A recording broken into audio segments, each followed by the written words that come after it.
Hi, this is John Williamson with my co-host Francis Burton, and this is RCM Tech Talk. My background has been 20 years in software development and 11 years in revenue cycle, building applications to streamline the revenue cycle workflow, trying to introduce automation and AI product tools. Francis, a little bit about you? Yes, I am Frances Burton. I've been in healthcare for 40 years. Not all of it's been in RCM. I started off clinician and then slowly evolved into administrator with RCM as my niche and ended in the consulting world until joining up with Lockbox here with John. Yeah, fantastic. So I think today we basically want to get our arms around what all the issues are. So everyone who works in healthcare knows at least their perspective of the issues, but a lot of times we don't talk about the perspectives, all of the perspectives and all of the issues and how they intertwine and play off of each other in the marketplace. So Francis, let's start on your side. So you've spent years and years working alongside providers and practices. What are some of the things that you're seeing that are challenging from a practice perspective? Well, the organizational structure in itself, right? So private practices, they're smaller. There's not a great pyramid of levels. And then your other organizations, there are more executive, mid-level, and then your RCM director. I see that in a smaller setting, of course, everything is within the same building. In other type of settings, they are like your RCM department, maybe downstairs, it may be across town, could be in another country. So you have all those factors that play into just the organization itself. And then you have the the people themselves, the executive, the CFO, the COO, the RCM director. I call it the cliche term of siloed departments, fragmented understanding of RCM in itself. So, and I'm sure you've seen the same thing technology wise. I think it's hard for anybody to know who the decision maker is at times when you're trying to persuade a new product or a new idea or a tool. Yeah, well, the technology plays into the hands, unfortunately, of everyone of the vendors more often than it does the provider customer. But then also, let's zoom out. Some of the challenges that happen inside of a provider office. Look like that's the whole world, but then there's other challenges and other perspectives. So one of the things I notice a lot of times is that, the insurance company is always the big bad wolf, the big bad guy, but they also have several components and constituents that they're trying to please as well. So a lot of this has to do with who's paying. So whether it's an employer-sponsored health plan, which is usually the most profitable, both for the insurance company as well as for the provider. Usually they pay higher rates than the government plans of Medicare or Medicaid. But then inside the insurance, four walls, there's actually a lot of stuff going on. So they're trying to predict how much they're going to spend. They're trying to create relationships with providers. A lot of times you'll see that it's kind of a monopolistic or duopoly scenario. So the insurance company has to set a contract with a health system. That health system has bought up all the competition.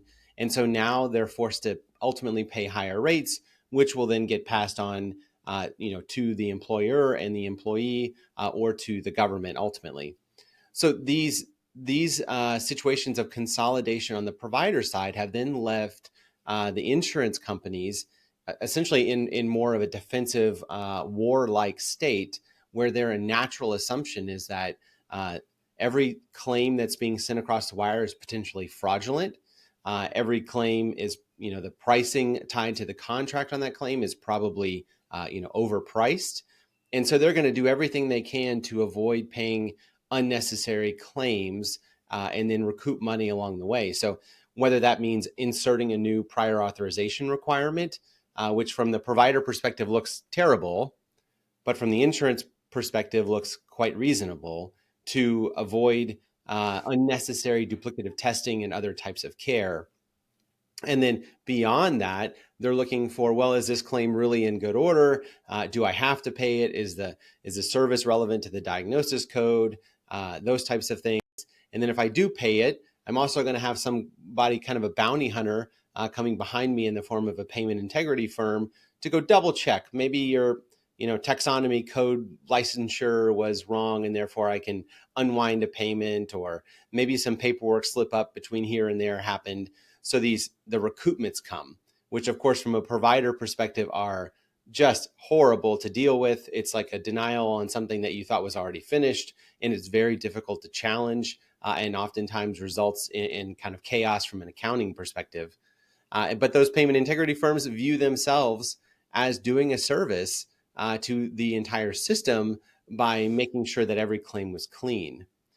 And then kind of sandwiched in the middle is the clearinghouse layer. So not a lot of folks talk about the clearinghouse layer. This is kind of the bridge between each of the EHR systems and the payer systems, insurance company systems that transmit a claim from provider to payer, and then payment information from payer back to provider. And they're making an effort to spot check some things on the claim and try and add some value on the front end to the outbound claim, or on the back end to maybe an inbound denial, and creating tools there. And so everybody's using tools, whether it's on the provider side or the payer side, all to fight this same war. And then, of course, the victim of all of this, as we all know, is the patient. And Francis, you've worked patient-facing work for many years. Tell us a little bit more about what you see from patient/patient provider perspective. Yeah. So, the patient side, you've got currently engagement tools that are, starting to become more and more accepted, adopted, where it allows the patient to engage with the office for an appointment, or whether it be for instructions on an upcoming procedure, ways to pay on a bill, or view your account. So that's becoming more and more prevalent as far as availability. The adoption of it from the patient standpoint might not be as fast. They still have the choice not to use that way of accessing.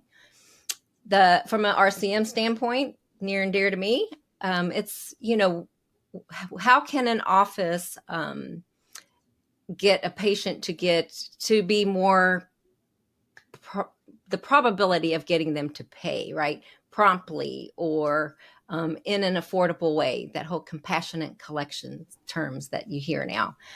But I think that there's room for improvement.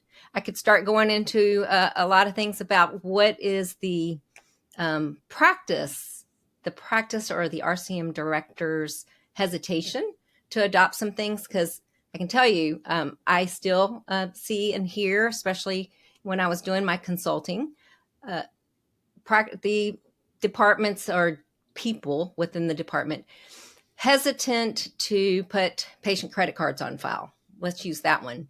Honestly, in a smaller setting, the physicians who are the owners or have a lot of decision making, they do not feel like they want to go there. It's like, let's not insist on that. Now for the practices that have adopted it, credit card on file, there's just a whole nother conversation for that later. But I don't think they would ever go back. So that's the patient side of it. It's really the willingness to adopt it from the patient standpoint and even the practice standpoint. But again, I think that technology is improving more and more to make the ease of it. We'll take the automatic sign-in, for example, the iPads.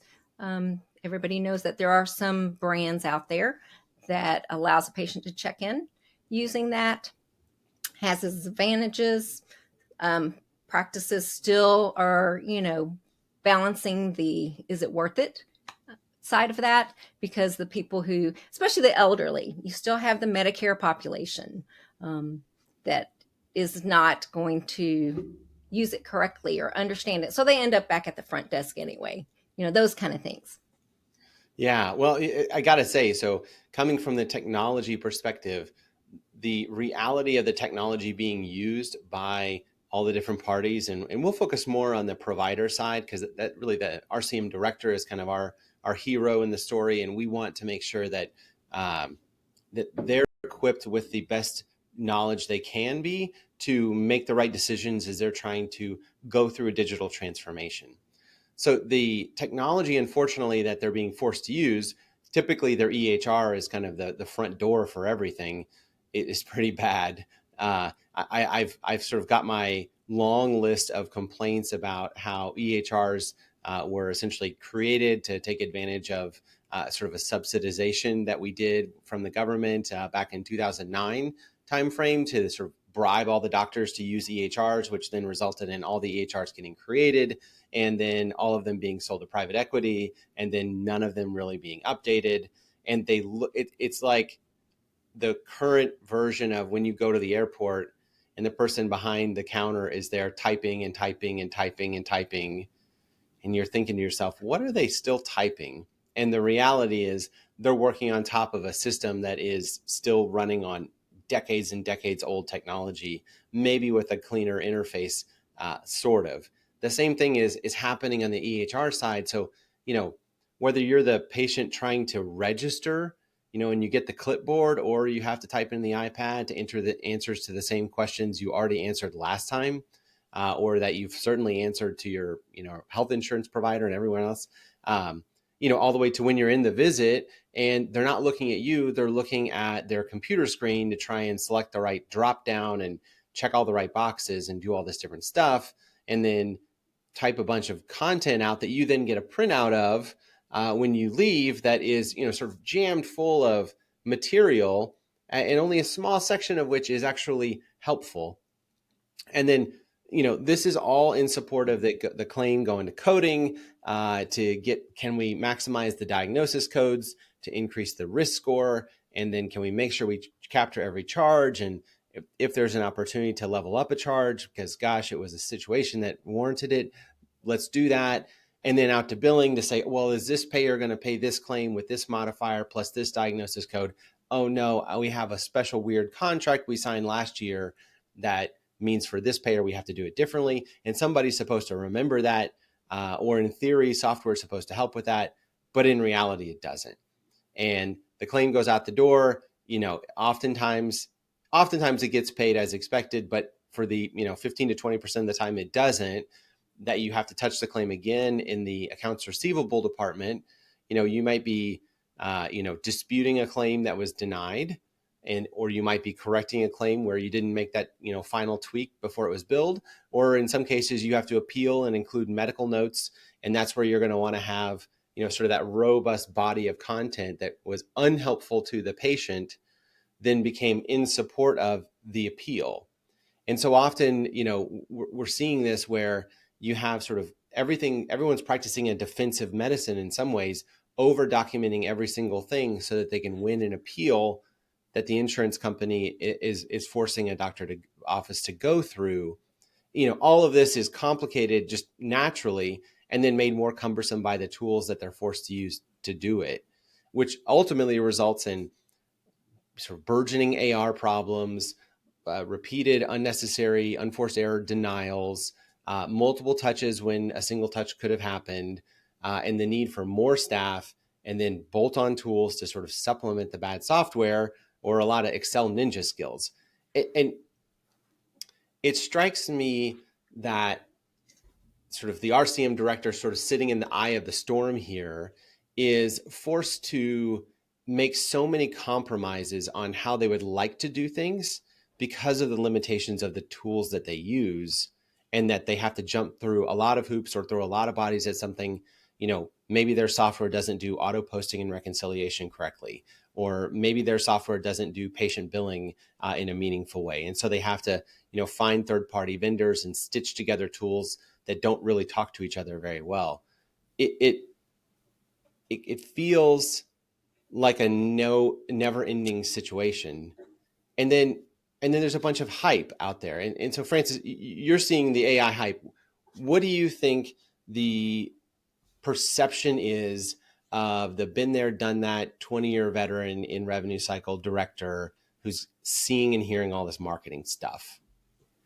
Oh, yes. So without making it real obvious of my age, I remember the pegboard system days, right? This is many years ago. The EMR systems, it still blows my mind that we are operating under a software that is based on 30-day cycles. It's, you know, when EMR first came out, there wasn't the as many payers accepting electronic claims. That wasn't a big thing. Auto posting coming back all the quicker. That wasn't a thing. The patient billing, to me, is still so archaic that it's based on, okay, one statement a month. I mean, I encouraged clients to always adopt immediate bills going out. 10, 14 days later, it's time for the past due. None of this 30, 60, 90, give them 3 phases, the past due, the pre-collect. We are moving in such a faster world. The EMR systems have not kept up with that pace in features. So that's one thing that comes to mind. The other thing is reports. Oh my gosh, I know a lot of practices that are thinking fast forward, or what do you call it, aggressively. They are willing to adopt another layer of technology, say a good analytics dashboard, or they'll adopt, some kind of coding denial manager. Now I'm going to make a comment about that. We have a lot of, through the clearinghouses, I love some of the denial management tools that are available built in. And I always used to tell my clients, to me, the Bible is the clearinghouse, because once it enters into the EMR system, you don't know what you're getting. At least at the clearinghouse remit level, 837, 830, it is real. That is what happened. Now, how it gets posted, how it gets, adjusted, reversed, voided, you name it. That's a whole post I've done one time, on LinkedIn. It makes a difference whether you're voiding or reversing or adjusting. And then what does that do to your reports? So the point of all this is the EMR, first of all, the built-in reports they don't fit the need. And if decisions are being made based on those reports, you're making decisions off wrong data. Yeah. People that are savvy enough to use spreadsheets, that's what I did as a consultant. Just take it all out, spit out some spreadsheets, sort it, prioritize it.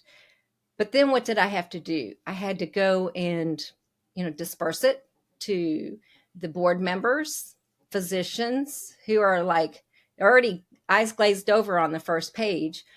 So it is about the EMR reporting. How do you not have to keep adding third-party products to make it do what you want? I have had physicians tell me, I am not spending another dime on another piece of technology for something the EMR, I paid high dollar for this EMR system. Why am I having to supplement it? So that's been a lot of hot topic. So yeah, the reports are just, again, a bad thing unto itself. I wanted to touch on just the patient side of it. You talk about how EMR was supposed to make the world paperless. Well, everybody knows it's not. It kills me that, like, we're mandated to give patients a discharge summary, right? It's got 4 pages of stuff nobody looks at, but somewhere on there is their next appointment. I've witnessed people checking out at a client's office. I'm just standing there observing, seeing how their workflow. And patients are like, can I have an appointment card, please?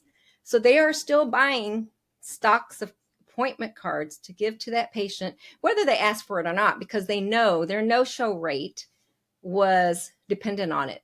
They're like not coming to their appointments because they're not looking at when their next appointment is. So sometimes I feel like we've taken 2 steps forward and 3 steps back with our technology. The intent was there, the good intentions were there, but that's not what I'm seeing. Yeah. Yeah, the on-the-ground reality of using these tools is pretty terrible. So everybody, every revenue cycle director who's sort of in the middle of this. They already have an EHR, and we're using both EHR and EMR. We're like soccer both ways all the time, so we cover all our bases here. Uh, so I say EHR, you say EMR. So the the sort of bolt-on solution approach has helped make a dent, whether it's sort of patient intake and patient billing, maybe analytics, denial management work queues, you're sort of supplementing, but then it all still a lot of times comes back to the reporting, which you were touching on, which is completely inadequate. And so that's where they use these sort of third-party analytics tools to supplement. But now you're sitting there, you sort of got these mishmash of tools that are there, and then there's new marketing coming in around sort of AI this, AI that. And we've probably all been to HIMSS, and we've probably all seen the $100,000 booths, and we've seen the cycle of buzzwords, whether it's automation and RPA or value-based care and this and that. All these different buzzwords sort of flow through the marketing that is happening, to the providers and revenue cycle directors. So I thought one of the things that we can, as folks are thinking about, how do I go from where we are now to the future? What does that roadmap of digital transformation look like? And what are the components on there? And how should I react to and think about point solutions, traditional and AI enabled point solutions, legacy vendors that have put some new lipstick on their pig, and now they want to sell us more stuff? How should we think about that? Because I think, we're all kind of numb to certain terminology, and not only are we numb, but we're more skeptical. So a lot of folks, a lot of rev cycle directors, whether it's in their current job or a prior one, have been through the process of implementing a new tool where the vendor made claims that were sort of exaggerated and never really happened. And then the implementation took months and months and months and required IT people to do things and have meetings, and that didn't happen in a timely fashion. So the implementation really didn't go as planned, and the results aren't really there either. But what did come, which was the invoice. So the expense to the providers here can be quite high when you add them all these different point solutions together. So I think as we are, looking to provide some guidance on the transformation roadmap, we do need to address some elephants in the room. So, Francis, you've been, in the weeds, in the office, working with folks. How are folks in the back office revenue cycle department, when they hear the term AI or automation, what are they thinking, and where are their heads at right now? Yeah, of course, right now that is the hubbub. Everybody hears AI. The RCM directors, billers, coders, the common denominator right now is the fear factor. Like, oh my gosh, it's going to replace me. It's going to take over my job.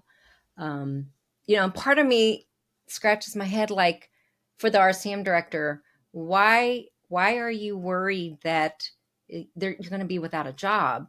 Because what I do see, and everybody knows, in this space, that there's not enough hours in a day. So why wouldn't you be willing to adopt something that is a repetitive task, to let RPA, let something else take care of that, while you get to work on refunding patients? That was always, I use that because when you go into a practice and you say, tell me how your team is divided up, and you've got your coders, your patient AR managers, the call center, the posting, but you don't hear anybody say, and this is my refund department.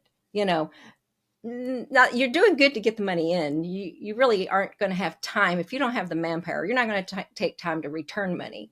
In fact, I can tell you, back in the day when I was keeping up with refunds best I could, some of them would come back like, you didn't need to refund us. We are the primary.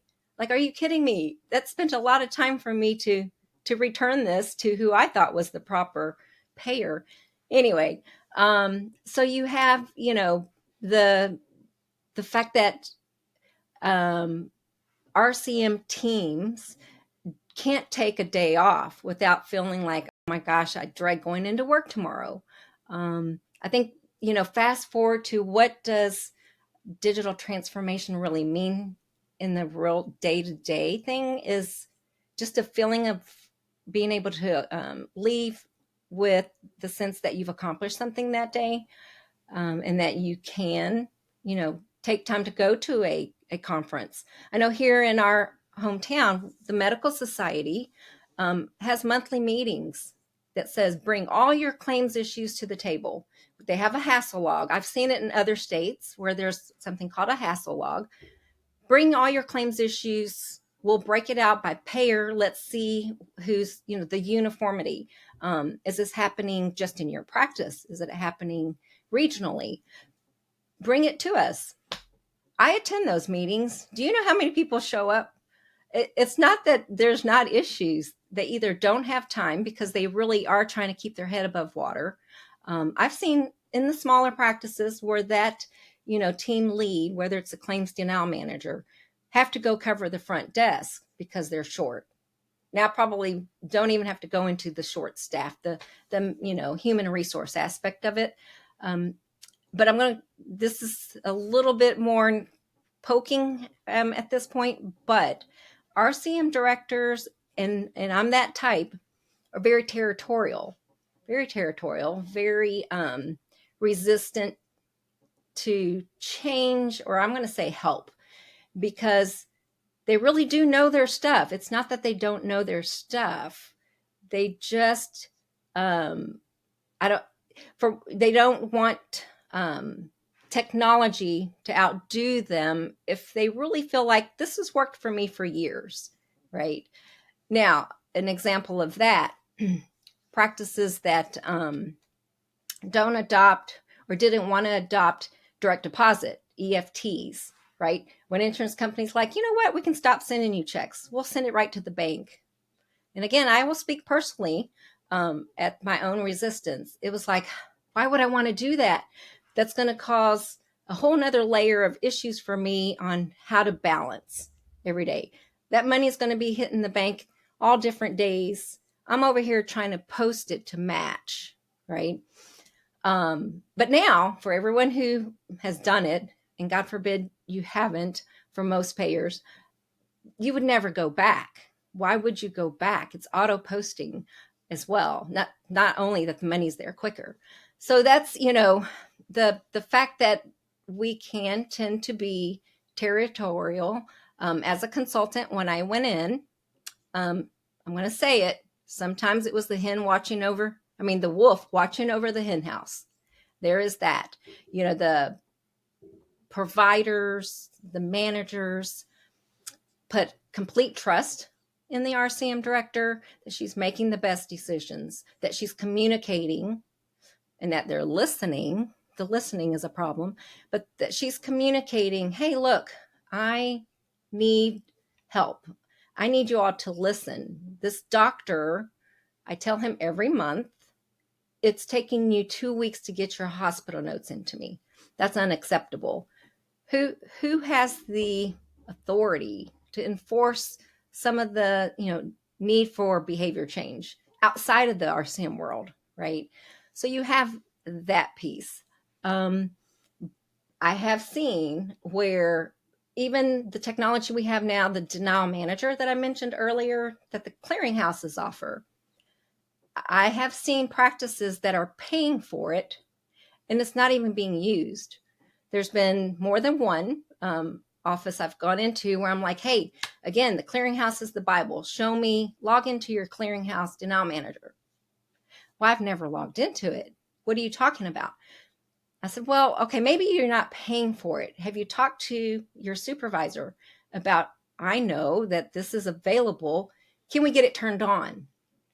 And they're like, well, the, CFO or the manager may say, I don't even know what you're talking about. Let's go look at the bill.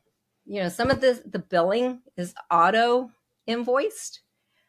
That's another thing too. As an administrator, I would see, the auto invoicing come in. This is what we're paying for. I had to stop sometimes and go, why is this going up every month? What's happening over here in the billing department? I don't think that happens in a larger organization because there's just too much. Who's going to be paying attention to a 2% increase gradually from over time, right? And that's that silo workflow. It's the other departments don't really understand, oh, this denial manager piece is being used, or it's helpful, or there's something better. That communication is not there. It's not there. Now, I do feel like RCM directors need to be empowered. I have included them in board meetings where they never had a voice before, and I think that's very important, so that you'll see the doctors go, "Oh, I had no idea. I had no idea."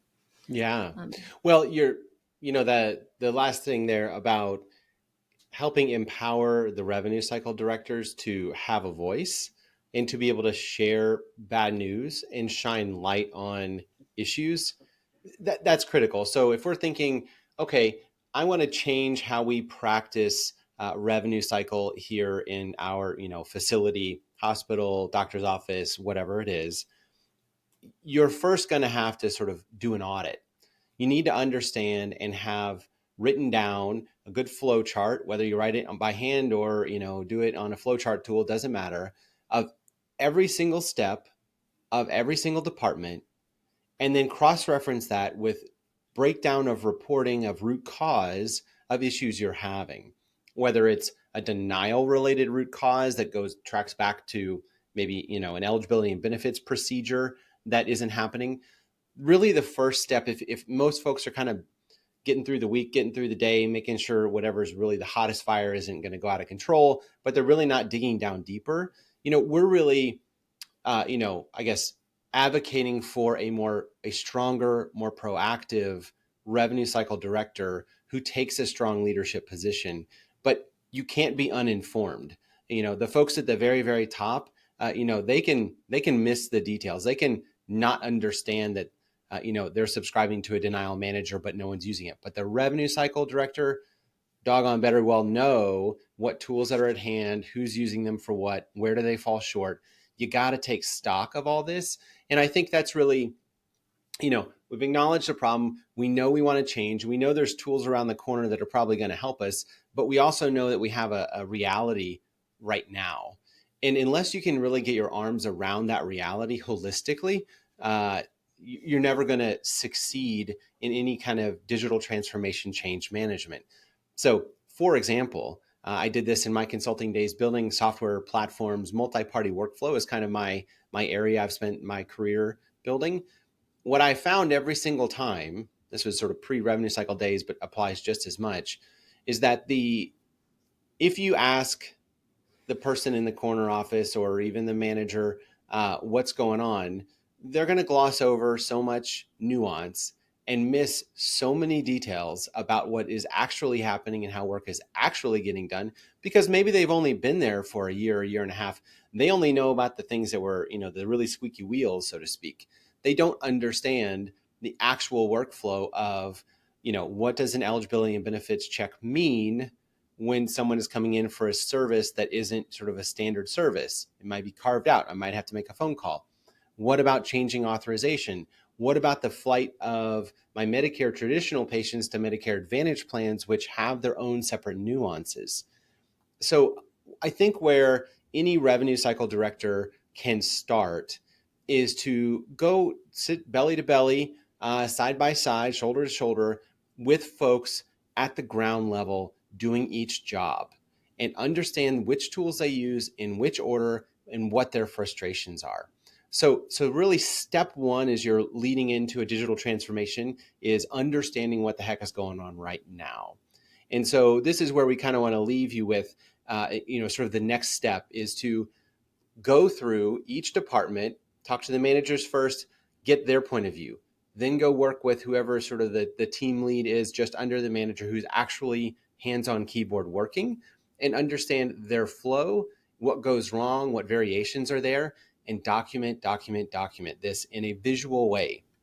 This is all the information, sort of the raw information you're going to gather. You're going to summarize it up one or two more levels still before you present it externally to make a change or request a new piece of software or rip and replace of something. First, you got to understand what the hell is going on the ground. And too many folks don't really know the nuance. And there's no way to sort of get ahead of this, around this problem and ahead of the issue and ride the curve of AI without knowing what the heck is going on right now. So that's really the first challenge, is get your arms around the processes and the systems and the tools and the root causes. And then next time, we're going to talk a little bit more about how to surface issues from an analytics and reporting perspective to sort of present internally. So how do you have an RCM director have a voice? Well, they've got to have data, and they've got to present it in a way that is digestible and interpretable.